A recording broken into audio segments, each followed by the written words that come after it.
Hi guys, ipapakita ko lang sa inyo ang niluto kong ginataang tilapia kahapon. First time ko lang gumawa nito guys at napakasarap pala nito. Ito, mamimili tayo ng mga gulay-gulay na pwede nating ipang-topping sa ating ginataang tilapia. Nasa sayo kung ano ang gusto mong ipanglagay na toppings, pero syempre, huwag nating kaligtaan na may sili at may gata ito. I-arrange ang mga pritong tilapia sa isang malalim na pan.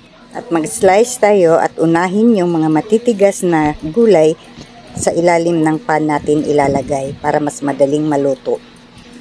I-arrange natin sa ibabaw ang kamatis, sibuyas at luya. Ito ang mga aromatics natin na napapabango sa ating ginataan. At saka natin ilagay ang talong.